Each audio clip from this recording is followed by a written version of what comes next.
Et si je vous disais que ça ou encore ça, c'était des photos qui avaient été prises en France. Et si je vous disais que face à moi se dressait un Bouddha gigantesque de 7 mètres de haut, ce serait incroyable. Eh bien pourtant, c'est le cas. En France, les temples bouddhistes, les jardins japonais, les lieux d'inspiration orientale sont étonnamment nombreux. Dès le XVIIIe siècle, on voit apparaître les premières chinoiseries dans les jardins aristocratiques. Pavillons et pagodes décoratives commencent à se multiplier, mais c'est surtout au XIXe siècle que l'engouement s'intensifie. Après l'ouverture du Japon, les artistes français découvrent avec fascination un univers radicalement différent. Estampes, lacs, structures courbées, jardins zen vont nourrir un courant que l'on appellera bientôt le japonisme, qui influencera profondément la peinture de Monet à Van Gogh, mais aussi l'architecture et les arts décoratifs. Dans le même temps, l'expansion coloniale française en Asie du Sud-Est, notamment en Indochine, favorise une autre rencontre, celle avec le bouddhisme. Des fonctionnaires coloniaux, des missionnaires, puis plus tard des réfugiés et migrants vietnamiens, cambodgiens et laotiens introduisent en métropole leurs traditions spirituelles. Des temples s'élèvent peu à peu, d'abord discrets, puis de plus en plus monumentaux. Aujourd'hui encore, la France est sans doute le pays d'Europe où le bouddhisme est le plus visible. Plusieurs centaines de milliers de pratiquants et des monastères parmi les plus vastes d'Occident. Mais au-delà de ces traditions religieuses, il faut aussi noter le goût bien français pour l'exotisme, pour l'insolite. Parcs zen intégrés aux villes, pavillons chinois, pagodes, statues hindouistes perdues au milieu de la campagne et architecture hybride, autant de lieux qui invitent au voyage sans jamais quitter le territoire. Résultat, la France concentre probablement plus de sites d'inspiration orientale que la plupart de ses voisins européens. Et c'est justement ce qui m'a donné envie de vous faire cette vidéo. Dans cette vidéo, on découvre ensemble l'histoire de cet Orient caché, en commençant par la première pagode érigée par le ministre de Louis XV jusqu'à l'avènement du shintoïsme en France.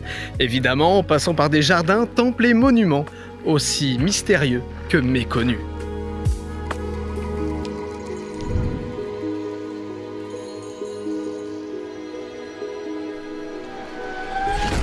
Quand vous voyagez, que ce soit au Japon, en France ou ailleurs, votre connexion mérite d'être sécurisée.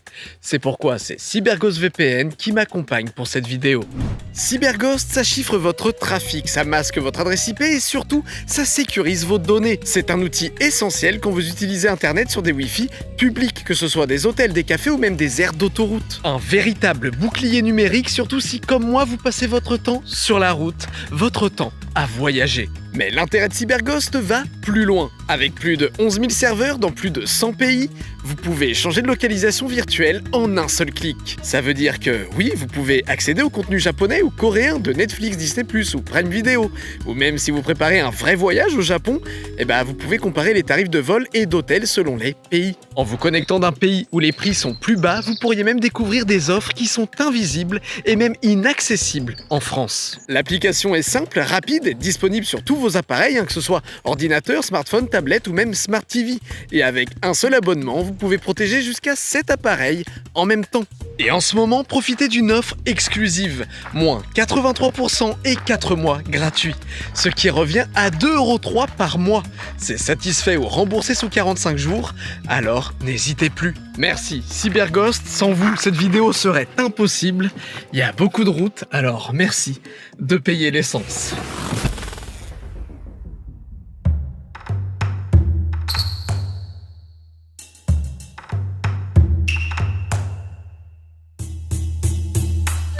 Au XVIIIe siècle, les bords de Loire bruissaient des intrigues de la cour. C'est dans ce contexte qu'est née la pagode de Chanteloup, insolite monument oriental planté au plein cœur de la Touraine.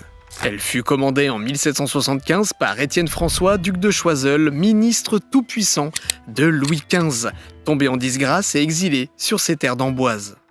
Banni de Versailles mais décidé à maintenir son prestige, le duc transforma son domaine en un véritable théâtre de l'exotisme et du pouvoir retrouvé.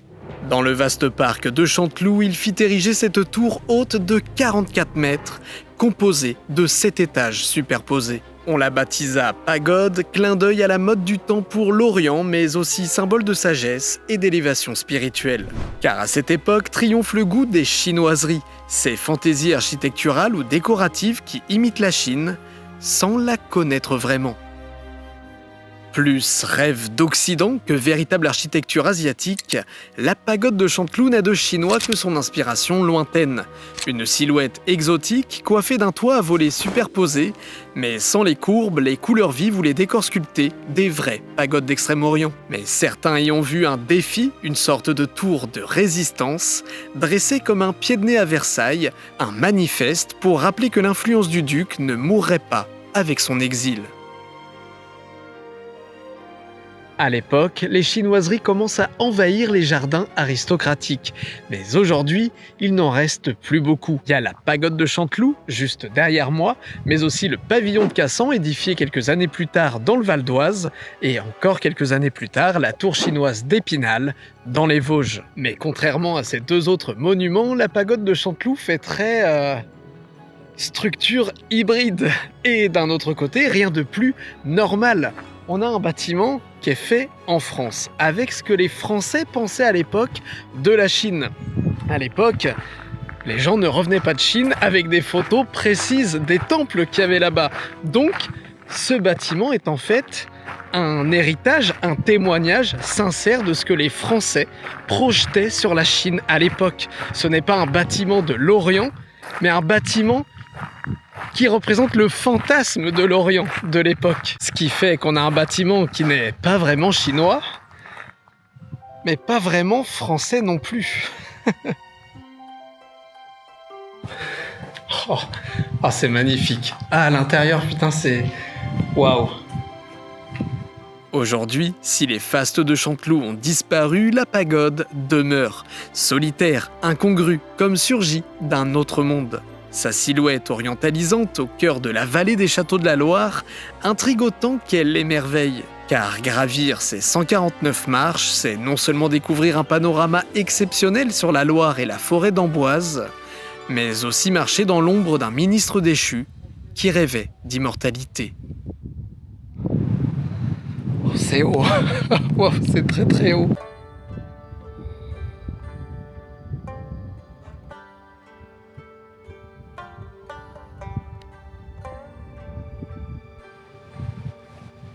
Impressionnant. Comme premier lieu. Ah, c'est impressionnant. Après les chinoiseries, l'histoire continue son chemin. Les années passent, les modes changent, mais le rêve oriental ne disparaît pas. Au contraire même, au XIXe siècle, la France se peuple de nouvelles chimères venues d'ailleurs, où l'imaginaire asiatique devient plus audacieux, beaucoup plus concret.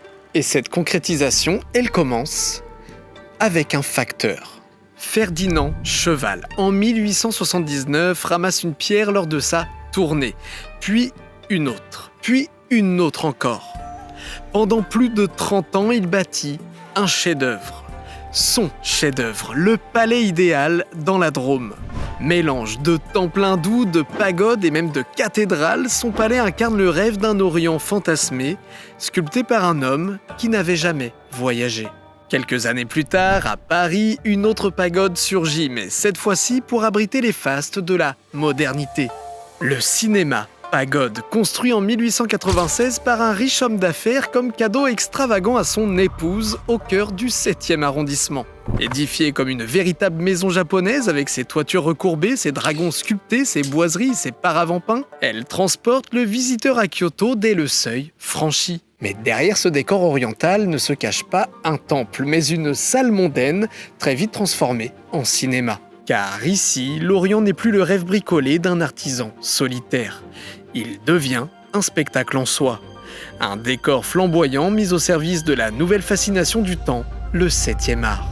Puis vient le projet visionnaire du banquier Albert Kahn à Boulogne-Billancourt. À partir de 1895, il conçoit son domaine comme un jardin à Seine, une mosaïque de paysages où se succède un jardin français classique, un parc anglais, une forêt vosgienne et une prairie de cerisiers.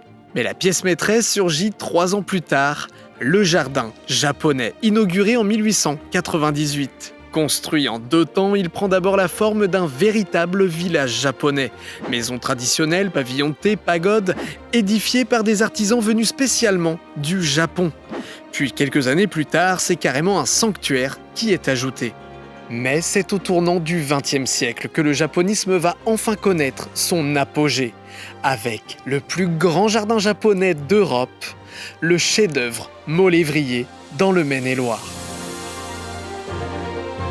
Entre 1899 et 1913, l'architecte Alexandre Marcel imagine ce décor, inspiré par les pavillons asiatiques de l'exposition universelle. Il y mêle des éléments japonais, khmers et thaïlandais moulés à partir d'originaux et conçoit un véritable royaume de la promenade. Abandonné après la Seconde Guerre mondiale, le lieu tombe en ruine pendant près de 40 ans. Et ce n'est qu'en 1980 que la commune rachète enfin le domaine. Restauré pierre par pierre, arbre par arbre, avec l'aide de maîtres venus du Japon, le parc est enfin ouvert au public en 1985. 2 ans plus tard, des experts venus de Tokyo reconnaissent même la fidélité du jardin aux principes esthétiques de l'époque Edo. Bon je crois que niveau dépaysement, on est servi là. Waouh. La visite suit une rivière qui serpente d'est en ouest, qui symbolise le cycle de la vie. On y découvre des stupas, des bonsaïs, des érables japonais, une île de la grue et de la tortue et même un temple khmer miniature, dans une composition millimétrée où chaque élément a été choisi pour une raison. Si vous êtes dans le coin, le parc est ouvert aux visiteurs de mars à novembre. L'entrée est payante, mais les tarifs sont raisonnables et l'expérience inoubliable. Ce qu'il faut savoir, c'est que Maulévrier, ce n'est pas le seul jardin japonais en France. Il y en a plein d'ailleurs pour les gens d'Aix. Je vous ai fait une petite catégorie France orientale et c'est là que j'ai découvert qu'on en avait vraiment beaucoup en France. Et pas que japonais d'ailleurs, même des jardins chinois. De Maulévrier, il y a déjà un autre jardin à seulement 70 km, c'est pour dire, il y en a vraiment partout en France. Et donc là, c'est un jardin chinois, les jardins du Loriot. Il est beaucoup moins connu, pourtant il se trouve à proximité de Maulévrier. Et c'est pourquoi je vous invite à y aller. Maulévrier, c'est très japonisant, on a des torii, on a des temples et tout. Là-bas, vous verrez, il y a des statues hindouistes perdues dans la forêt. Il y a vraiment une pagode chinoise avec un dragon chinois. Mais ouais, regardez tout ça. Il y a vraiment des jardins japonais un peu partout. Il y en a à Toulouse. Il y en a dans le sud-est. Là, par exemple, ici, il y en a 2 à proximité, là encore. Il y a à la fois des jardins avec entrée payante, comme ici, qui sont souvent des jardins immenses, et il y a aussi des jardins publics en ville. À Aix-les-Bains, par exemple, on a un jardin en plein centre-ville, juste à côté du casino, si vous connaissez. Et ce jardin, il a été créé à l'initiative de Madame Kobayashi, en hommage à son mari, diplomate et ambassadeur du Japon, qui a choisi Aix-les-Bains, justement, pour sa retraite. Le soleil est revenu, et comme vous pouvez le voir, donc il y a des jardins japonais, chinois, un peu partout. Au tournant du XXe siècle, le monde était prêt. À l'aube du XXe siècle, le terrain est donc prêt. Bientôt, ce ne sont pas des architectes ou des rêveurs qui imaginent leur Orient, mais des communautés venues d'Indochine, de Chine et du Japon qui l'apportent réellement. Avec elles naît une réalité, le besoin de véritables lieux de culte. Enfin, la France ne se contente plus d'imiter l'Orient, elle l'accueille avec l'édification de ses premiers temples. Pour la première fois, de véritables temples bouddhistes s'élèvent sous le ciel français. Souvent loin des grandes villes, perdus dans les vallées ou sur les collines, ces sanctuaires cherchent le silence et l'isolement propices à la méditation. Et tout commence ici, au cœur de la Saône-et-Loire. Là, à la Boulaye, naît le temple de Paldenshanga, surnommé le temple des 1000 Bouddhas, le premier monastère tibétain jamais construit sur le continent européen. En 1974, 2 disciples français du maître tibétain Kalu Rinpoche acquièrent une ancienne ferme sur la commune. Avec un projet simple mais audacieux, créer un centre de pratique bouddhiste en Occident. Le terrain est modeste, mais il inspire. Kalu Rinpoche leur rend visite peu après et donne même sa bénédiction au lieu. Dès lors, la communauté se développe, portée par une volonté d'ancrer le dharma tibétain dans le paysage français. Pendant près d'une décennie, les bénévoles se relaient, mélangeant sueur, dévotion et techniques de construction traditionnelles. Le bâtiment s'inspire directement du temple de Samye, l'un des plus anciens du Tibet. Avec sa structure à 3 niveaux, ses toits dorés, ses fresques murales colorées et ses statues gigantesques. Et le temple est officiellement inauguré en 1987 en présence de Kalu Rinpoche, devenu entre-temps une figure majeure du bouddhisme tibétain.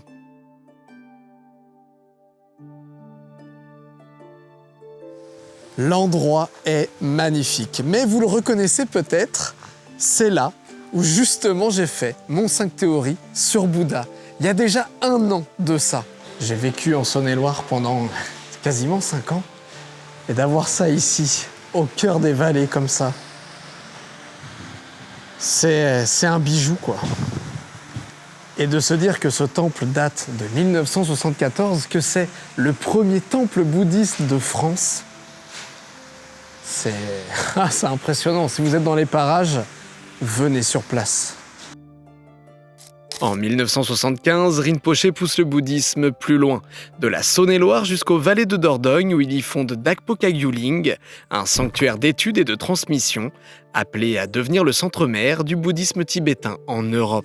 En 1977, c'est Paris qui se dote de sa propre vitrine, la pagode de Vincennes, un ancien pavillon colonial transformé en siège de l'Union bouddhiste de France. C'est là que beaucoup de Français découvrent le bouddhisme pour la première fois. Juste à côté s'élève Kagyu Dzong, un vrai temple tibétain cette fois-ci construit dans le style des monastères de l'Himalaya.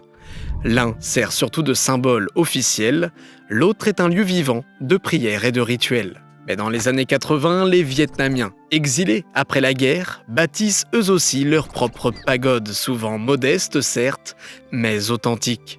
Parmi elles, la pagode Tien Minh, près de Lyon, qui devient très vite un repère spirituel pour toute une communauté.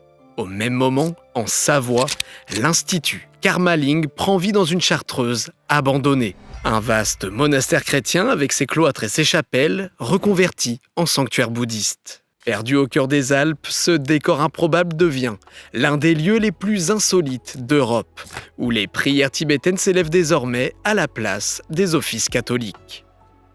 En parallèle, les traditions tibétaines se déploient. Vajradhara-ling en Normandie voit le jour en 1982. Puis, dans les années 90, l'Auvergne accueille Dakpo Kundrel-ling, un immense centre monastique, tandis que dans l'Hérault surgit l'Erab-ling, imposant temple reconnu aujourd'hui comme l'un des plus beaux sanctuaires d'Occident, fréquenté régulièrement par le Dalai Lama. Et plus à l'est, vers Strasbourg, se dresse enfin Wat Simangkung, temple fondé par la communauté laotienne, rappelant que la tradition Theravada, la plus ancienne école du bouddhisme, a désormais trouvé refuge en France. Enfin survient l'apogée en 96 avec la pagode Xuan Can An, inaugurée à Évry. Colossale, fruit des communautés vietnamiennes installées en Île-de-France. Elle devient, après 20 longues années de travaux, le plus grand temple bouddhiste d'Europe.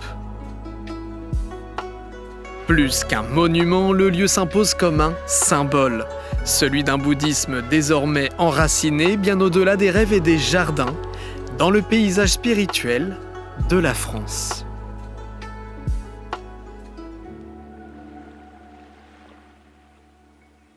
À la fin du XXe siècle, Nantes, Dijon, Le Havre et Metz adoptent à leur tour des symboles nippons, qui deviennent, contre toute attente, partie intégrante de leur identité.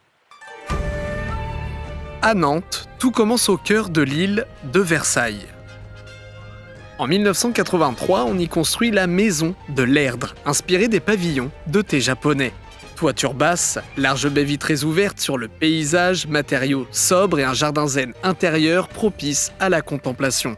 Mais 3 ans plus tard, en 1986, c'est carrément l'île entière qui se transforme en un véritable jardin japonais de près de 2 hectares, parcouru de rocailles, cascades, bambous, érables et camélias. Une véritable miniature du Japon posée en plein centre de Nantes. Aujourd'hui, le lieu accueille expositions et événements liés à la nature et à l'Asie et attire près de 140 000 visiteurs par an. Un succès qui confirme la fascination durable des Français pour cette culture lointaine. Dans les années 80, à Dijon, c'est le parc Suzon qui prend des allures totalement japonaises, mais ici, l'histoire est radicalement différente. Ce jardin n'est pas qu'un décor comme dans tant d'autres villes, il est le fruit d'un jumelage officiel avec Koshigaya, une ville japonaise. Conçu avec l'aide de paysagistes nippons, il est complété d'un geste en miroir. Dijon offre en retour à Koshigaya un jardin à la française. Quelques années plus tard, c'est le Havre qui suit cette voie-là, en scellant un pacte maritime avec la ville d'Osaka. En 1980, les deux ports se déclarent villes sœurs et pour en témoigner, le Japon offre au Havre un jardin de 2200 m² autour d'un étang en forme de 8, symbole d'éternité. Authentiques lanternes anciennes venues du Japon, Carpekoi transportées par Concorde, sentiers sinueux et ponts miniatures dessinent désormais une oasis où l'Atlantique et le Pacifique ne font plus qu'un.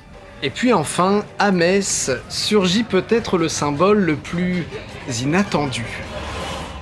Un torii solitaire dressé face à la cathédrale Saint-Étienne. Portique sacré dans la tradition shinto, il ne marque ici aucun sanctuaire. C'est le vestige d'une exposition sur le Japon laissée là comme œuvre permanente. Planté dans l'eau, son rouge éclatant se reflète dans la Moselle, tandis que la silhouette gothique de la cathédrale domine l'horizon. Le contraste est saisissant. Un fragment de shintoïsme face à un monument du christianisme, devenu pourtant un point de photo emblématique et l'un des symboles les plus importants de la ville. À travers Nantes, Dijon, Le Havre et Metz, la fin du XXe siècle consacre une évidence. La culture japonaise a cessé d'être un fantasme, elle est devenue une réalité française.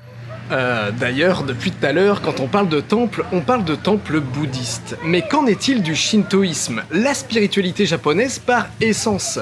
Eh bien, sachez qu'en France, il n'existe qu'un seul temple shintoïste. Et peu de gens le savent, car, croyez-moi, il est très bien planqué.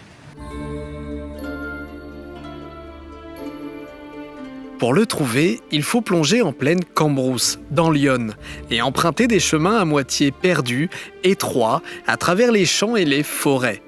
Pas de foule, pas de portail monumental, juste une maison simple, posée là et, à l'intérieur, une histoire peu commune. Ce lieu s'appelle Komyo-in, littéralement le temple de la lumière. À l'origine, c'est un temple bouddhiste de la tradition japonaise Shingon, fondé à la fin des années 80 par Yukai Sensei, un Français devenu moine après sa formation au Japon. Ici, rien de vietnamien ou de tibétain donc, contrairement aux autres temples principaux de France, on est sur un véritable temple bouddhiste japonais. On y pratique encore aujourd'hui des rituels de feu, des méditations ésotériques, et on y vénère Fudo-Myo, le grand protecteur immuable. Mais en 2006, un événement exceptionnel transforme ce lieu qui était pourtant déjà unique. Le Mizuya Jinja, un sanctuaire japonais situé dans la préfecture de Shiga et réputé pour son eau sacrée, offre son soutien à la fondation d'un sanctuaire en France. C'est ainsi qu'est né Wako Jinja, le sanctuaire de la lumière et de l'harmonie, au sein du temple bouddhiste Komyo-in. Érigé dans les règles de l'art et consacré par des prêtres venus du Japon, il devient le tout premier sanctuaire shinto permanent de France. Et lors des grandes cérémonies, l'eau sacrée de Shiga est mêlée à celle des sources françaises, comme un symbole d'union entre deux terres, deux sanctuaires, deux pays, deux cultures. Au cœur du shintoïsme, il y a les kami, ces forces invisibles qui imprègnent les forêts, les rivières, les montagnes, les arbres eux-mêmes, jusqu'aux ancêtres mythiques. Et ici, à Villeneuve-les-Genêts, le sanctuaire n'honore pas n'importe quel kami. Il est consacré à Amaterasu, la déesse du soleil. Dans le Japon ancien, c'est elle qui fait lever le jour, et c'est d'elle que descend la lignée impériale, autant dire la divinité suprême.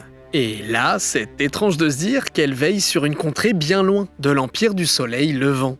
Elle veille désormais sur les champs et les forêts de l'Yonne. Et ce qui est fou, c'est que des prêtres shinto, tous les 5 à 7 ans, traversent la moitié de la planète pour venir l'invoquer en France. On y récite des noritos, des prières anciennes, on y pratique la purification par l'eau, on y danse des kaguras sacrés et on dépose des branches rituelles en offrande. Mais le plus étonnant, c'est que ce sanctuaire shinto ne s'oppose pas au temple bouddhiste auquel il est lié. Au contraire, il illustre une vérité profondément japonaise. Le shintoïsme et le bouddhisme ne se combattent pas. Ils coexistent, ils se complètent. Et dans ce petit coin de France, cette alliance millénaire a trouvé un nouveau foyer.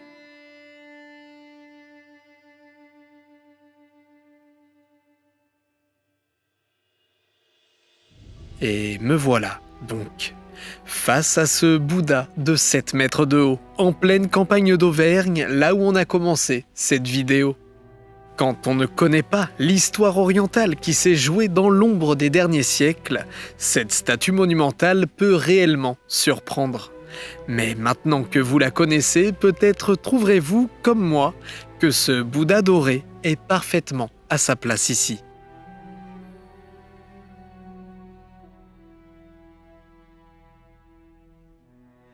On est à Noyant-d'Allier, à la pagode Phap Vong Tu. Et contrairement à beaucoup de temples bouddhistes en France, cette pagode, elle n'est pas vraiment connue. Pour être honnête, même moi, je la connaissais pas il y a encore quelques semaines. Mais pourtant, c'est bien ce Bouddha doré là que vous voyez qui m'a donné envie de faire cette vidéo. C'est ce lieu qui m'a donné envie de m'aventurer dans ce road trip, dans cette vidéo à travers l'histoire de la France orientale. Et donc, je vous propose qu'on le découvre ensemble. À l'origine, Noyant-d'Allier est un village minier, façonné par l'extraction du charbon. Les puits, exploités jusqu'à la Seconde Guerre mondiale, ferment définitivement après un incendie tragique qui coûte la vie à plusieurs mineurs. Alors privée de son activité principale, la commune semble condamnée au déclin. Mais un événement historique bouleverse son destin. Après la défaite de Dien Bien Phu en 1954 et la signature des accords de Genève, la France organise le rapatriement des Français d'Indochine. Entre 1955 et 1965, Noyant-d'Allier devient l'un des plus grands CAFI, centre d'accueil des Français d'Indochine. Plus de 1500 rapatriés s'installent alors avec leurs familles dans les corons laissés vides par les mineurs. Peu à peu, ces nouveaux habitants transforment l'identité du village.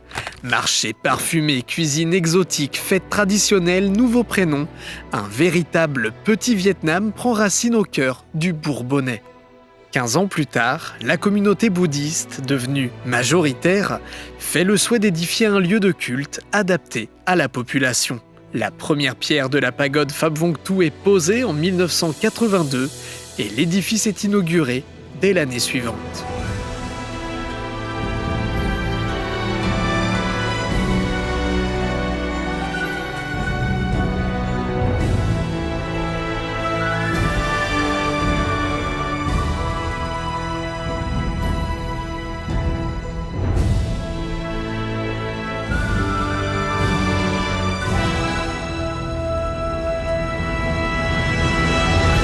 Voilà, cette vidéo est plus ou moins terminée. Il me reste encore un truc à vous montrer d'abord, mais sachez que j'ai pas écrit de conclusion. Cette vidéo, c'était vraiment une vidéo que j'avais envie de faire qui change de d'habitude. On n'est pas là à parler de mystères, de trucs bizarres ou de théories, et j'espère sincèrement qu'elle vous a plu. Il n'y a pas eu trop de plans d'intérieur dans cette vidéo, et si vous voulez savoir pourquoi, c'est parce que dans la plupart des sanctuaires, il est interdit de prendre des photos ou des vidéos, ou parfois dans les pièces où l'on peut le faire, les moines font leur vie. J'avais pas forcément envie de pointer ma caméra sous leur visage. Ils ont aussi le droit à leur vie privée. Mais je tiens justement à remercier tous les moines qui m'ont accueilli, avec qui j'ai pu parler. Si ça vous tente de rentrer dans ces temples-là, sachez que les portes sont toujours ouvertes à tous ceux qui viennent avec des bonnes énergies, avec une bonne démarche. Il y a certains temples qui sont payants, d'autres qui ne le sont pas. Voilà, renseignez-vous en y allant. J'ai pas pu mettre non plus tous les temples que je connais dans cette vidéo, parce que sinon elle serait un peu indigeste. Je vous ai tout mis sur Legendex. Il y a plein de trucs dont on n'a pas pu parler, mais là, voilà, je vous mets une petite carte. Il y a peut-être des lieux que vous connaissez pas là-dedans.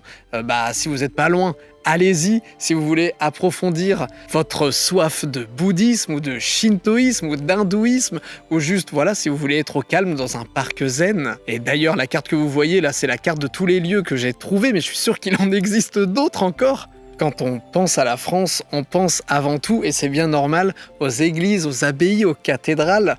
Et beaucoup de gens ne soupçonnent même pas qu'on a tout ce patrimoine caché dans nos campagnes. C'est intéressant de voir toute cette spiritualité faire son petit chemin en France tranquillement. Il n'y a pas forcément de discorde, de soucis, ça rentre pas en confrontation directe avec le christianisme, là où il pourrait y avoir, et il y en a, des tensions régulièrement avec l'islam.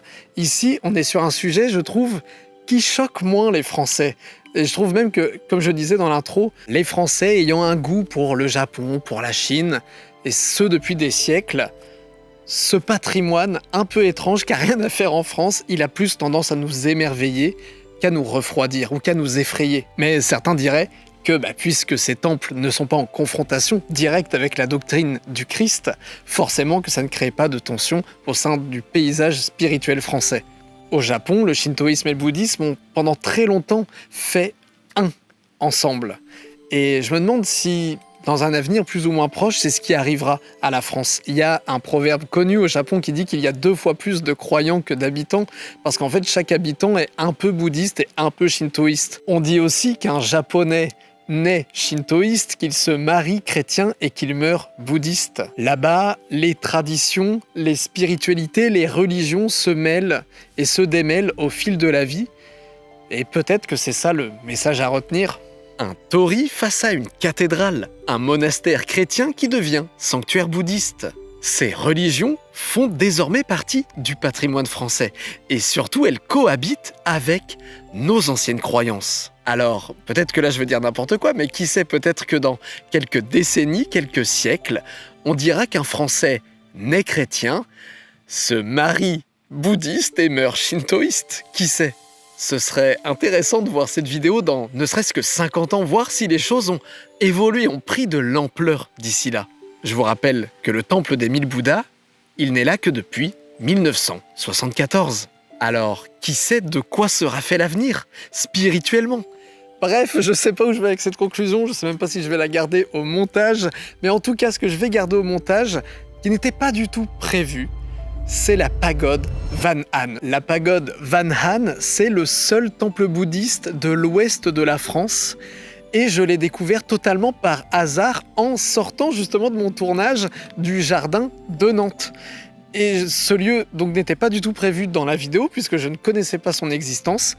J'y suis allé sur un coup de tête en me disant bon, je vais faire quelques plans, ça peut peut-être servir. Et il se trouve qu'au moment où j'y suis allé, c'était la fête des ancêtres, la fête des esprits.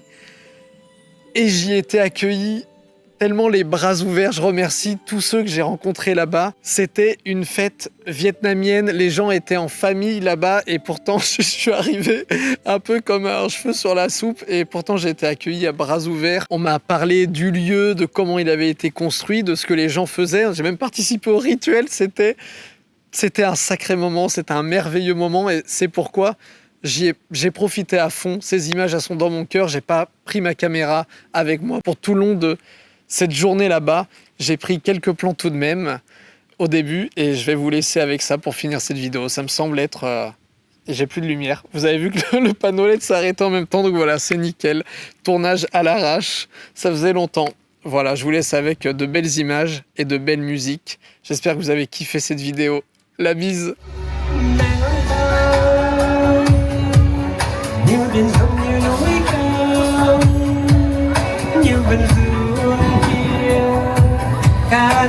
Chẳng hiền hò trong người dù thiên hà này là ba này là mà để đời thon tựa như mây bay khắp đất trời lòng mẹ bao la tình cha sang người cha ơi lòng này còn mãi chi ơn người này là.